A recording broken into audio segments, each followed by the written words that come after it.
ನಮಸ್ಕಾರ ಸ್ನೇಹಿತರೆ, ಈಗ ನೀವು ನೋಡಿದ ದೃಶ್ಯ ಯಾವುದೋ ಸಿನಿಮಾದ ಸೀನ್ ಅಲ್ಲ. ನಮ್ಮ ಭಾರತ ಖಂಡದಲ್ಲಿ 1600 ವರ್ಷಗಳ ಹಿಂದೆ ದಾಖಲಾಗಿರೋ ಒಂದು ರೋಮಾಂಚಕ ಘಟನೆ.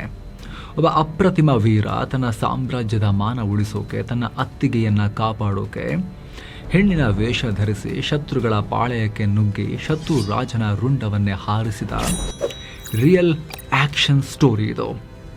ಆವತ್ತಿನ ರಾತ್ರಿ ಆ ಯೋಧ ಕತ್ತಿ ಎತ್ತದೆ ಹೋಗಿದ್ರೆ ಬಹುಶಃ ಇವತ್ತು ಭಾರತದ ಇತಿಹಾಸದಲ್ಲಿ ಸುವರ್ಣ ಯುಗ ಅನ್ನೋ ಪದವೇ ಇರ್ತಾ ಇರಲಿಲ್ವೇನೋ.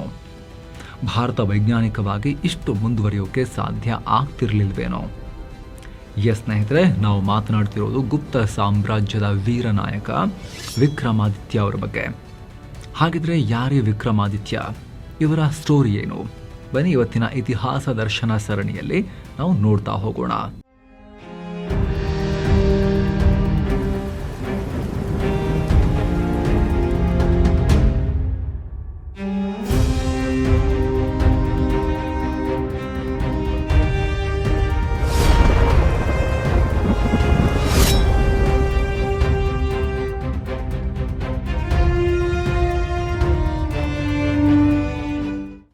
ಸ್ನೇಹಿತರೆ, ಆ ಪಲ್ಲಕ್ಕಿಯ ರೋಚಕ ದೃಶ್ಯ ಅರ್ಥ ಆಗಬೇಕು ಅಂದರೆ ನಾವು ಇತಿಹಾಸದಲ್ಲಿ ಸಾಮಾನ್ಯ ಶಕೆ 4ನೇ ಶತಮಾನಕ್ಕೆ ಹೋಗಬೇಕು.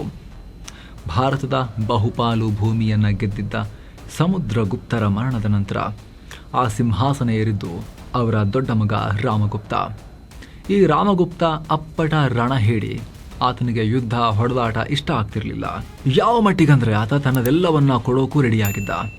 ಇದೇ ಟೈಮ್ನಲ್ಲಿ ಗುಜರಾತ್ ಮತ್ತು ಮಾಳವ ಭಾಗದಲ್ಲಿ ಶಕರು ಅನ್ನೋ ಪರಕೀಯರ ಹಾವಳಿ ಶುರುವಾಗಿತ್ತು. ಗುಪ್ತರ ಸಿಂಹಾಸನದಲ್ಲಿ ಈಗ ಒಬ್ಬ ದುರ್ಬಲ ರಾಜ ಇದ್ದಾನೆ ಅಂಥೇಳಿ ಗೊತ್ತಾದ ತಕ್ಷಣ ಶಕರ ಕೊನೆಯ ರಾಜ 3ನೇ ರುದ್ರಸಿಂಹ ಗುಪ್ತರ ಮೇಲೆ ಅಟ್ಯಾಕ್ ಮಾಡಿದ್ರು. ನಿರೀಕ್ಷೆಯಂತೆ ಶಕ ರಾಜರ ಮುಂದೆ ಯುದ್ಧ ಮಾಡಲಿಕ್ಕಾಗದೆ ರಾಮಗುಪ್ತ ಶರಣಾಗೋ ರೀತಿ ಆಯಿತು.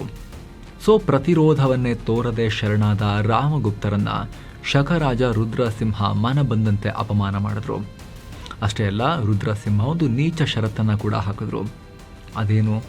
ನಿನ್ನ ಪ್ರಾಣ ಉಳಿಬೇಕು ಅಂದರೆ ಗುಪ್ತ ಸಾಮ್ರಾಜ್ಯದ ಮಹಾರಾಣಿ ಅಂದರೆ ನಿನ್ನ ಹೆಂಡತಿ ಧ್ರುವದೇವಿಯನ್ನ ನನ್ನ ಅಂತಃಪುರಕ್ಕೆ ನೀನು ಕಳಿಸ್ಕೊಡ್ಬೇಕು ಅಂತ ಹೇಳಿ ರಾಮಗುಪ್ತ ಪ್ರಾಣದ ಆಸೆಗಾಗಿ ಅದಕ್ಕೂ ರೆಡಿಯಾಗಿಬಿಟ್ಟ. ಈ ಟೈಮ್ನಲ್ಲೇ ನಮ್ಮ ಕಥಾನಾಯಕ ವಿಕ್ರಮಾದಿತ್ಯ ಎಂಟ್ರಿ ಆಗೋದು. ಅತ್ತಿಗೆ ಈ ರೀತಿ ಆಗ್ತಾ ಇದೆ ಅನ್ನೋ ವಿಚಾರ ತಿಳಿತಾ ಇದ್ದ ಹಾಗೆ ವಿಕ್ರಮಾದಿತ್ಯ ಅಥವಾ 2ನೇ ಚಂದ್ರಗುಪ್ತರ ರಕ್ತ ಕುದೀತು. ನಮ್ಮ ಸಾಮ್ರಾಜ್ಯದ ಮಹಾರಾಣಿಯನ್ನ ಶತ್ರುರಾಜನ ಅಂತಃಪುರಕ್ಕೆ ಕಳಿಸೋದ ಅಂಥೇಳಿ ಅತ್ತಿಗೆಯನ್ನ ಕಾಪಾಡೋಕೆ ಚಂದ್ರಗುಪ್ತ ಮಾಸ್ಟರ್ ಪ್ಲಾನ್ ಮಾಡಿ ತಾನೇ ಮಹಾರಾಣಿಯ ವೇಷವನ್ನ ತೊಟ್ಟು ಹೊರಟರು. 100 ಬೆಸ್ಟ್ ಕಮಾಂಡೋಗಳಿಗೂ ಹೆಣ್ಣಿನ ವೇಷವನ್ನ ಹಾಕಿಸಿದ್ರು. ನಂತರ ತಾನು ರಾಣಿ ರುದ್ರದೇವಿಯ ಪಲ್ಲಕ್ಕಿಯಲ್ಲಿ ಕೂತು ಶತ್ರು ಪಾಳೆಯದ ಒಳಕ್ಕೆ, ಶತ್ರು ಸಿಂಹದ ಗುಹೆಯ ಒಳಕ್ಕೆ ನುಗ್ಗಿದ್ರು. ಆಗ ಶತ್ರು ರಾಜ ರಾಣಿ ಬಂದ್ಲು, ಈಕೆ ನನ್ನ ವಶ ಆದ್ಲು ಅಂಥೇಳಿ ರಾಜ ರುದ್ರಸಿಂಹ ಹೋಗಿ ಹಾರ್ಬಿಟ್ಟ. ಆದರೆ ಆಗ ಅದೇ ಪಲ್ಲಕ್ಕಿಯಿಂದ ಚಂದ್ರಗುಪ್ತ ಸಿಡಿಲಿನಂತೆ ಜಿಗಿದು ಬಂದರು. ಅಲ್ಲಿದ್ದ ವೈರಿಗಳನ್ನು, ಅರಮನೆ ವಾಸಿಗಳನ್ನು ಚೆಂಡಾಡ್ಬಿಟ್ರು. ಬಳಿಕ ವಾಪಸ್ ಬಂದು ಹೇಡಿ ಅಣ್ಣ ರಾಮಗುಪ್ತನನ್ನ ಅಧಿಕಾರದಿಂದ ಕಿತ್ತು ಬಿಸಾಕಿದ್ರು. ಅಷ್ಟೇ ಅಲ್ಲ, ಅತ್ತಿಗೆ ಧ್ರುವದೇವಿಯನ್ನ ತಾನೇ ಮದುವೆನೂ ಆಗಿ ಸಿಂಹಾಸನ ಏರಿದ್ರು. ಈ ಎಲ್ಲ ಘಟನೆಗಳ ಬಗ್ಗೆ ಸಂಸ್ಕೃತದ ಶ್ರೇಷ್ಠ ಕವಿ ವಿಶಾಖದತ್ತ ಬರೆದ ದೇವಿ ಚಂದ್ರಗುಪ್ತಂ ನಾಟಕದಲ್ಲಿ, ಹಾಗೆ ಕವಿ ಬಾಣಭಟ್ಟನ ಹರ್ಷಚರಿತ ಮತ್ತು ರಾಷ್ಟ್ರಕೂಟರ ತಾಮ್ರ ಶಾಸನಗಳಲ್ಲಿ ಈ ಬಗ್ಗೆ ಸ್ಪಷ್ಟವಾದ ಉಲ್ಲೇಖ ಸಿಗುತ್ತೆ. ಇನ್ನು ಸ್ನೇಹಿತರೆ, ಮುಂದುವರಿಯುವ ಮುನ್ನ ಒಂದು ಸಣ್ಣ ಮನವಿ. ಆಸಕ್ತ ವೀಕ್ಷಕರು ವಿಡಿಯೋ ಕೆಳಗಿರೋ ಜಾಯಿನ್ ಬಟನ್ ಮೂಲಕ ಮಸ್ತ್ ಮಗ ಚಾನಲ್ಗೆ ಮೆಂಬರ್ಸ್ ಆಗಿ ಜಾಯಿನ್ ಆಗ್ಬೋದು. ಆ ಜಾಯಿನ್ ಬಟನ್ ಮೇಲೆ ಕ್ಲಿಕ್ ಮಾಡಿದಾಗಲೇ ನಿಮಗೆ ಡೀಟೇಲ್ಸ್ ಎಲ್ಲ ಅಲ್ಲಿ ಲಭ್ಯ ಆಗುತ್ತೆ. ಮೆಂಬರ್ಗಳಿಗೋಸ್ಕರ ಮಾತ್ರ ನಾವು ಮಾಡಿರೋ ವಿಡಿಯೋಸ್ ಲಿಸ್ಟ್ ಕೂಡ ನಿಮಗೆ ಅಲ್ಲಿ ಕಾಣಿಸುತ್ತೆ. ಆಸಕ್ತರು ಮಿಸ್ ಚೆಕ್ ಮಾಡಿ ಜಾಯಿನ್ ಬಟನ್. ಬನ್ನಿ ಕಂಟಿನ್ಯೂ ಮಾಡೋಣ. ಅಧ್ಯಾಯ 2: ಶಕಾರ್ಯ ಉದಯ ಮತ್ತು ಬೆಳ್ಳಿ ನಾಣ್ಯಗಳ ಕ್ರಾಂತಿ. ಪಟ್ಟಕ್ಕೇರಿದ ಮೇಲೆ ಚಂದ್ರಗುಪ್ತ ಸುಮ್ಮನೆ ಕೂರಲಿಲ್ಲ. ತನ್ನ ಮನೆತನಕ್ಕೆ ಅಪಮಾನ ಮಾಡಿದ ಶಕರನ್ನ ಭಾರತದಿಂದಲೇ ಬೇರು ಸಹಿತ ಕಿತ್ತು ಹಾಕಬೇಕು ಅಂತ 300 ವರ್ಷಗಳಿಂದ ಬೇರೂರಿದ್ದ ಅವ್ರ ಮೇಲೆ ಮತ್ತೆ ದಾಳಿ ಮಾಡಿದ್ರು. ಯಾವ ಮಟ್ಟಿಗಂದ್ರೆ ಅವರು ಪೂರ್ತಿಯಾಗಿ ನಾಶ ಆಗೋ ತನಕನೂ ಯುದ್ಧ ಕಂಟಿನ್ಯೂ ಮಾಡಿದ್ರು. ಈ ವಿಜಯದ ನಂತರವೇ ಚಂದ್ರಗುಪ್ತರಿಗೆ ಶಕಾರಿ ಅಂದರೆ ಶಕರನ್ನ ಸಂಹರಿಸಿದವರು ಅನ್ನೋ ಬಿರುದು ಸಿಗುತ್ತೆ. ಇಲ್ಲಿ ಗಮನಿಸಬೇಕಾದ ಇನ್ನೊಂದು ಎಕನಾಮಿಕ್ ಪಾಯಿಂಟ್ ಇದೆ. ಶಕರನ್ನ ಸೋಲಿಸಿದ್ರಿಂದ ಗುಜರಾತ್ನ ಭರೂಚ್, ಸೋಪಾರ ಮತ್ತು ಕಲ್ಯಾಣ್ ಅನ್ನೋ ಸಮುದ್ರ ಬಂದರುಗಳು ಗುಪ್ತರ ಕಂಟ್ರೋಲ್ಗೆ ಬರ್ತವೆ. ಅಲ್ಲಿಂದ ರೋಮನ್ ಸಾಮ್ರಾಜ್ಯಕ್ಕೆ ವ್ಯಾಪಾರ ಶುರುವಾಗಿ ದೇಶಕ್ಕೆ ಚಿನ್ನದ ಹೊಳೆ ಹರಿಯತ್ತೆ. ಇನ್ನೊಂದು ಆಸಕ್ತಿದಾಯಕ ವಿಚಾರ ಅಂದರೆ ಗುಪ್ತರಾಜರು ಅಲ್ಲಿವರೆಗೆ ಕೇವಲ ಚಿನ್ನದ ನಾಣ್ಯಗಳನ್ನು ಮಾತ್ರ ಚಲಾವಣೆ ಮಾಡ್ತಾ ಇದ್ರು. ಆದರೆ ಶಕರನ್ನು ಸೋಲಿಸಿದ ಮೇಲೆ 2ನೇ ಚಂದ್ರಗುಪ್ತ ಮೊದಲ ಬಾರಿಗೆ ಬೆಳ್ಳಿ ನಾಣ್ಯಗಳನ್ನು ಕೂಡ ಪರಿಚಯಿಸಿದ್ರು. ಇದನ್ನು ಸಿಲ್ವರ್ ಕಾಯಿನ್ಸ್ ಅಥವಾ ರೂಪಕ ಅಂತ ಕರೆಯಲಾಗ್ತಿತ್ತು. ಈ ನಾಣ್ಯಗಳಲ್ಲಿ ಶಕರ ಸ್ಟೈಲನ್ನೇ ಕಾಪಿ ಮಾಡಿ ಅದರ ಮೇಲಿದ್ದ ಶಕರ ಲಾಂಛನ ತೆಗೆದು ತನ್ನ ಗರುಡ ಲಾಂಛನವನ್ನು ಹಾಕಿಸಿದ್ರು. ಕನ್ನಡಿಗರೊಂದಿಗೆ ನೆಂಟಸ್ತನ. ಏನು 2ನೇ ಚಂದ್ರಗುಪ್ತರು ಬರೀ ಕತ್ತಿಯಿಂದ ಸಾಮ್ರಾಜ್ಯ ಕಟ್ಟಿದವರಲ್ಲ, ಆತ ಅದ್ಭುತ ಡಿಪ್ಲೊಮ್ಯಾಟ್ ಕೂಡ ಹೌದು. ಎಂದಿನಂತೆ ಅವರು ಮದುವೆಗಳನ್ನು ತಮ್ಮ ಸ್ಟ್ರಾಟಜಿಕ್ ಅಸ್ತ್ರವಾಗಿ ಬಳಸ್ಕೊಂಡ್ರು. ಮೊದಲಿಗೆ ತಾನು ಬಲಿಷ್ಠ ನಾಗವಂಶದ ರಾಜಕುಮಾರಿ ಕುಬೇರ ನಾಗಳನ್ನ ಮದುವೆಯಾದರು. ಹಾಗೆ ತನ್ನ ಸ್ವಂತ ಮಗಳಾದ ಪ್ರಭಾವತಿ ಗುಪ್ತಾಳನ್ನ ದಕ್ಷಿಣದ ಪ್ರಬಲ ವಾಕಟಕ ರಾಜ 2ನೇ ರುದ್ರಸೇನರಿಗೆ ಕೊಟ್ಟು ಮದುವೆ ಮಾಡಿದ್ರು. ಇದರಿಂದ ಇಡೀ ಮಧ್ಯ ಭಾರತ ಗುಪ್ತರ ಕಂಟ್ರೋಲಿಗೆ ಬರುತ್ತೆ ಅಥವಾ ಸಂಬಂಧಕ್ಕೆ ಬರುತ್ತೆ. ಇದಾದ್ಮೇಲೆ ಇವರ ಮಕ್ಕಳು ಕೂಡ ಇದೇ ಮಾರ್ಗವನ್ನು ಅನುಸರಿಸಿದ್ರು. ಇಲ್ಲಿ ನಮ್ಮ ಕನ್ನಡಿಗರಿಗೂ ಕೂಡ ಲಿಂಕ್ ಇದೆ. ಆ ಕಾಲದಲ್ಲಿ ಕರ್ನಾಟಕದ ಕರಾವಳಿ ಮತ್ತು ಮಲೆನಾಡು ಭಾಗವನ್ನು ಆಳ್ತಾ ಇದ್ದ ಬಲಿಷ್ಠರು ಯಾರು? ನಮ್ಮ ಬನವಾಸಿಯ ಕದಂಬರು. ವಿಕ್ರಮಾದಿತ್ಯರ ಮಗ ಕುಮಾರಗುಪ್ತ ದಕ್ಷಿಣ ಭಾರತದ ಮೇಲೆ ಹಿಡಿತ ಸಾಧಿಸೋಕೆ ತನ್ನ ಮಗ ಸ್ಕಂದಗುಪ್ತರನ್ನ ಕದಂಬರ ಶ್ರೇಷ್ಠ ರಾಜ ಕಾಕುತ್ಸ ವರ್ಮನ ಮಗಳಿಗೆ ಕೊಟ್ಟು ಮದುವೆ ಮಾಡಿದ್ರು. ಶಿವಮೊಗ್ಗದ ತಾಳಗುಂದ ಶಾಸನ ಈ ಬಗ್ಗೆ ಸ್ಪಷ್ಟವಾಗಿ ನಮಗೆ ಮಾಹಿತಿ ಕೊಡುತ್ತೆ. ಅಧ್ಯಾಯ 4. ಸಿಂಧೂ ನದಿ ದಾಟಿದ ಸಾಹಸ ಮತ್ತು ಮೆಹ್ರೌಲಿಯ ರಹಸ್ಯ.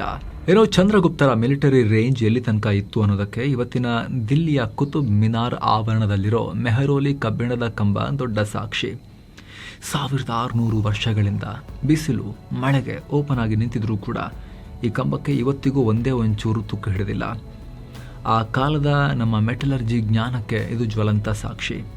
ಆದರೆ ಈ ಕಂಬದ ಮೇಲೆ ಬರೆದಿರೋ ಅಸಲಿ ಮ್ಯಾಟರ್ ಇನ್ನೂ ರೋಚಕವಾಗಿದೆ.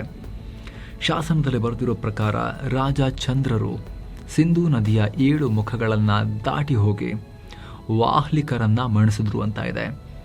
ಇತಿಹಾಸಕಾರರ ಪ್ರಕಾರ ಈ ವಾಹ್ಲಿಕರು ಅಂದರೆ ಇಂದಿನ ಅಫ್ಘಾನಿಸ್ತಾನದ ಬ್ಯಾಕ್ಟ್ರಿಯಾ ಭಾಗದಲ್ಲಿ ನೆಲೆಸಿದ್ದ ಜನಾಂಗ. ಅಂದರೆ 2ನೇ ಚಂದ್ರಗುಪ್ತರ ಸೇನೆ ಅಫ್ಘಾನಿಸ್ತಾನದವರೆಗೂ ಕೂಡ ಕಹಳೆ ಮೊಳಗಿಸಿತ್ತು ಅನ್ನೋದು ಇತಿಹಾಸಕಾರರ ಲೆಕ್ಕಾಚಾರ. ಇನ್ನು ವಿಕ್ರಮಾದಿತ್ಯರ ಕಾಲದಲ್ಲಿ ಸಾಹಿತ್ಯ ಮತ್ತು ಕಲೆಗೂ ಕೂಡ ಪ್ರೋತ್ಸಾಹ ಇತ್ತು. ನವರತ್ನಗಳು ಅಂತ ಕರೆಯಲಾಗ್ತಾ ಇದ್ದ 9 ಜಗತ್ಪ್ರಸಿದ್ಧ ವಿದ್ವಾಂಸರಿದ್ರು. ಇದರಲ್ಲಿ ಕವಿ ಕಾಳಿದಾಸ, ಖಗೋಳ ಶಾಸ್ತ್ರಜ್ಞ ವರಾಹ ಮಿಹಿರ, ವೈದ್ಯ ಧನ್ವಂತರಿ, ಡಿಕ್ಷನರಿ ಬರೆದ ಅಮರ ಸಿಂಹ ಕೂಡ ಸೇರಿದ್ರು. ಚಂದ್ರಗುಪ್ತರ ನಂತರ ಯಾರು? ಹೀಗೆ 380ನೇ ಇಸವಿಯಿಂದ 415ರವರೆಗೆ 35 ವರ್ಷ ಸಾಮ್ರಾಜ್ಯ ಆಳಿದ ವಿಕ್ರಮಾದಿತ್ಯ ಅಥವಾ ಚಂದ್ರಗುಪ್ತ ಅವರು ಶಾಂತಿಯುತವಾಗಿ ಅಧಿಕಾರ ಹಸ್ತಾಂತರ ಮಾಡಿದ್ರು. ಇವರ ಮಗ 1ನೇ ಕುಮಾರಗುಪ್ತ ಅಥವಾ ಮಹೇಂದ್ರಾದಿತ್ಯ ರಾಜರಾದರು. ಈತ ಸಾಮಾನ್ಯ ಶಕ 415ರಿಂದ 55ರ ತನಕ 40 ವರ್ಷಗಳ ಕಾಲ ಆಳಿದ್ರು ಅಂತ ದಾಖಲೆಗಳು ಹೇಳ್ತವೆ. ಇವರ ಸಾಮ್ರಾಜ್ಯ ಉತ್ತರ ಬಂಗಾಳದಿಂದ ಗುಜರಾತ್ನ ಕಾಥಿಯಾವಾಡದವರೆಗೂ ಹಿಮಾಲಯದಿಂದ ನರ್ಮದಾ ನದಿವರೆಗೂ ಕೂಡ ಹರಡಿತ್ತು. ಅಶ್ವಮೇಧ ಯಾಗವನ್ನು ಕೂಡ ಮಾಡಿದ್ರು. ಆದರೆ ಇವರ ಕೊನೆ ದಿನಗಳು ಅಷ್ಟು ನೆಮ್ಮದಿಯಾಗಿರಲಿಲ್ಲ. ನರ್ಮದಾ ನದಿ ಹತ್ತಿರ ಇದ್ದ ಪುಷ್ಯಮಿತ್ರರು ಅನ್ನೋ ಜನಾಂಗದವರು ಸಖತ್ ಸ್ಟ್ರಾಂಗ್ ಆಗಿ ಗುಪ್ತರಿಗೆ ಕಾಟ ಕೊಟ್ಟರು. ಮುಂದೆ ನಡೆದ ಯುದ್ಧಗಳಲ್ಲಿ ಗುಪ್ತರಾಜರು ಶತ್ರುಗಳಿಂದ ಬಂಧಿತರಾಗಿ ಒಂದು ಇಡೀ ರಾತ್ರಿ ನೆಲದ ಮೇಲೆ ಮಲಗಬೇಕಾದ ಪರಿಸ್ಥಿತಿ ಬೇರೆ ಬಂದಿತ್ತಂತೆ. ಈ ಯುದ್ಧ ಮುಗಿಯೋಕ್ಕೂ ಮುಂಚೆನೆ ರಾಜ ಕುಮಾರಗುಪ್ತ ತೀರ್ಕೊಂಡ್ರು ಕೂಡ. ಆದರೆ ನಂತರ ಯುವರಾಜ ಸ್ಕಂದಗುಪ್ತರ ಚಾಣಾಕ್ಷತನದಿಂದ ಪುಷ್ಯಮಿತ್ರರ ಸೇನೆ ಸೋತು ಮತ್ತೆ ಶರಣಾಗುತ್ತೆ. ಮುಂದೆ ಸ್ಕಂದಗುಪ್ತ ರಾಜರಾಗ್ತಾರೆ. ಇನ್ನೂ ಡೇಂಜರಸ್ ಆಗಿದ್ದ ಹೂಣರನ್ನ ಫೇಸ್ ಮಾಡಬೇಕಾಗಿ ಬರುತ್ತೆ. ಅವರು ಆರಂಭದಲ್ಲಿ ಮಾಡಿದ ದಾಳಿಗಳನ್ನೆಲ್ಲ ತಡೆದ್ರು. ಸ್ಕಂದಗುಪ್ತ ಕೈತಪ್ಪಿ ಹೋಗಿದ್ದ ಪ್ರಾಂತ್ಯಗಳನ್ನೆಲ್ಲ ವಾಪಸ್ ಗೆದ್ಕೊಂಡ್ರು. ಆ ಜಾಗಗಳ ಆಡಳಿತ ನೋಡ್ಕೊಳ್ಳೋಕೆ ಸ್ಪೆಷಲ್ ಮಿಲಿಟರಿ ಆಫೀಸರ್ಸ್ನ ಕೂಡ ಅಪಾಯಿಂಟ್ ಮಾಡಿದ್ರು. ಒಂದು ಶಾಸನದಲ್ಲಂತೂ ಯಾವ ತರ ಬರೆಸಲಾಗಿದೆ ಅಂದ್ರೆ, ಎಲ್ಲಾ ರಾಜರನ್ನ ರಿಜೆಕ್ಟ್ ಮಾಡಿದ ರಾಜಲಕ್ಷ್ಮಿ ಇವರಿಗೆ ಸ್ಕಂದಗುಪ್ತರಿಗೆ ಒಲಿದೊಲಿದು ಬಂದ್ಲಂತೆ. ಆ ತರ ಬರ್ಕೊಂಡಿದ್ದಾರೆ. ಅಂದ್ರೆ ಅರ್ಥ ಏನು? ನಿಜವಾಗ್ಲೂ ರಾಜಲಕ್ಷ್ಮಿ ಅನ್ನೋ ದೇವರು ಬಂದು ಇವರಿಗೆ ಒಲ್ದು ಬಂದಿರೋದು ಅಂತಲ್ಲ ಇವ್ರ ಹತ್ರಕ್ಕೆ. ಆ ಕಷ್ಟದ ಸಿಚುವೇಶನ್ ನಲ್ಲಿ ಸ್ಕಂದಗುಪ್ತ ತೋರಿಸಿದ ಧೈರ್ಯ ಮತ್ತು ಕೆಪಾಸಿಟಿ ನೋಡಿ ಬೇರೆಯವರಿಗೆ ಹಕ್ಕಿದ್ರೂ ಕೂಡ ಇವರಿಗೆ ಪಟ್ಟಕ್ಕೆ ಬರಕಾಯ್ತು ಅಂತ ಅರ್ಥ.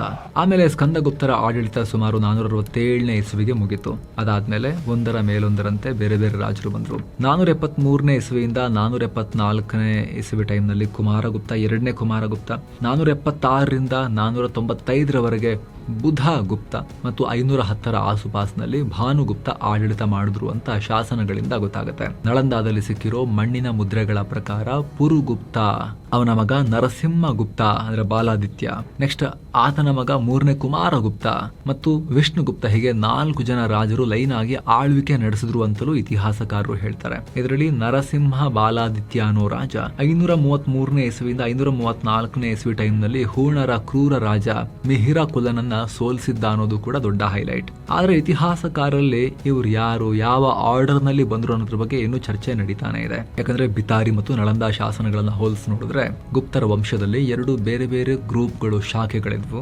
ಅವರು ಒಳಗೊಳಗೇನೆ ಪವರ್ಗಾಗಿ ಜಗಳ ಆಡ್ತಿದ್ರು ಅಂತ ಇತಿಹಾಸಕಾರರು ವಾದ ಮಾಡ್ತಾರೆ. ಕಡೆಗೆ 5ನೇ ಶತಮಾನದ ಎಂಡ್ಗೆ ಗುಪ್ತ ಸಾಮ್ರಾಜ್ಯ ಕೂಡ ಎಂಡ್ ಆಗುತ್ತೆ. ಆದ್ರೆ ಸ್ನೇಹಿತರೆ, ಸಿಕ್ಕಾಪಟ್ಟೆ ಗೊಂದಲಗಳ ನಡುವೆನು ಪಶ್ಚಿಮದ ಕೆಲ ಜಾಗಗಳನ್ನ ಕಳ್ಕೊಂಡ್ರು ಕೂಡ ಬುಧಗುಪ್ತರ ಕಾಲ ತನಕನೂ ಕೂಡ 495ನೇ ಇಸ್ವಿ ತನಕ ಕೂಡ ಗುಪ್ತ ಸಾಮ್ರಾಜ್ಯ ಗಟ್ಟಿಮುಟ್ಟಾಗೆ ಇತ್ತು. ಆದ್ರೆ ಬುಧಗುಪ್ತ ಅವರು ತೀರ್ಕೊಂಡ್ಮೇಲೆ ಸ್ಟೋರಿ ಫುಲ್ ಉಲ್ಟಾ ಆಯ್ತು. ತೋರಮಾಣ, ಮಿಹಿರ ಕುಲ ಅನ್ನೋ ಹೂಣರ ಲೀಡರ್ಗಳು ಪದೇ ಪದೇ ದಾಳಿ ಮಾಡಿದ್ರು, ಭಾರತದ ಒಳಗಡೆ ನುಗ್ಗು ಬಂದ್ರು, ಪೂರ್ವ ಮಾಳವದ ಏರನ್ ಅನ್ನೋ ಜಾಗದವರೆಗೂ ಲೂಟಿ ಮಾಡ್ತಾ ಬಂದ್ಬಿಟ್ರು. ಅಂತ ಕಷ್ಟದ ಟೈಮ್ನಲ್ಲಿ ಗುಪ್ತರು ಫೈಟ್ ಮಾಡಿದ್ರು. ಬಾಲಾದಿತ್ಯ ಅನ್ನೋ ರಾಜ ಹೂಣರನ್ನ ತಡೆದು ನಿಲ್ಲಿಸಿದ್ರ ಬಗ್ಗೆ ಉಲ್ಲೇಖ ಸಿಗುತ್ತೆ. ಯಾರು ಬಾಲಾದಿತ್ಯ? ನಿಮ್ಗೆ ಅವಾಗಲೇ ಹೇಳಿದ್ವಿ, ಏರನ್ನಲ್ಲಿ ನಡೆದ ಆ ಫೇಮಸ್ ಕದನದಲ್ಲಿ ಭೀಕರ ಪರಾಕ್ರಮ ತೋರಿಸಿದ್ದ ಭಾನುಗುಪ್ತನೇ ಬಾಲಾದಿತ್ಯ ಇರಬಹುದು ಅಂತ ಇತಿಹಾಸಕಾರರು ಗೆಸ್ ಮಾಡಿದ್ದಾರೆ. ಆದ್ರೂ ಕೂಡ ಸ್ನೇಹಿತರೆ, ಜಾಸ್ತಿ ಟೈಮ್ ಆಮೇಲೆ ಉಳಿಯಲ್ಲ. 579ನೇ ಇಸವಿ ಅಷ್ಟೊತ್ತಿಗೆ ಗುಪ್ತರ ಸಂತತಿ ಸಂಪೂರ್ಣ ನಾಶ ಆಗುತ್ತೆ. ಹಾಗಿದ್ರೆ ಗುಪ್ತರನ್ನೇ ಸೋಲಿಸಿದ ಈ ಹೂಣರು ಯಾರು? ಇವರ ಹಿನ್ನೆಲೆ ಏನು? ಇವ್ರು ಯಾಕೆ ಪದೇ ಪದೇ ದಾಳಿ ಮಾಡ್ತಾ ಇದ್ರು ಭಾರತದ ಮೇಲೆ? ಎಲ್ಲವನ್ನ ಇತಿಹಾಸ ದರ್ಶನ ಸರಣಿಯ ನೆಕ್ಸ್ಟ್ ಎಪಿಸೋಡ್ ಅಲ್ಲಿ ಡೀಟೇಲ್ ಆಗಿ ಎಕ್ಸ್ಪ್ಲೈನ್ ಮಾಡ್ತೀವಿ. ಅದು ಪಬ್ಲಿಷ್ ಆದಾಗ ಇಲ್ಲಿ ಬಂದಿರುತ್ತೆ ಸ್ನೇಹಿತರೆ. ಕ್ಲಿಕ್ ಮಾಡೋ ಮೂಲಕ ನೀವು ಜಂಪ್ ಆಗ್ಬೋದು. ಇತಿಹಾಸ ದರ್ಶನ ಸರಣಿಯ ಹಳೆ ಎಪಿಸೋಡ್ಗಳನ್ನ ಇಲ್ಲಿ ಕ್ಲಿಕ್ ಮಾಡೋ ಮೂಲಕ ನೀವು ನೋಡಬಹುದು. Thank you so much. ಕಡೆದಾಗಿ ಮತ್ತೊಮ್ಮೆ ಮನವಿ, ಆಸಕ್ತ ವೀಕ್ಷಕರು ವಿಡಿಯೋಗಳಾಗಿರೋ ಜಾಯಿನ್ ಬಟನ್ ಮೂಲಕ ಚಾನಲ್ ಮೆಂಬರ್ಸ್ ಆಗಿ ಜಾಯಿನ್ ಆಗಿ ಅಂತ. ನಮಸ್ಕಾರ ಸ್ನೇಹಿತರೆ.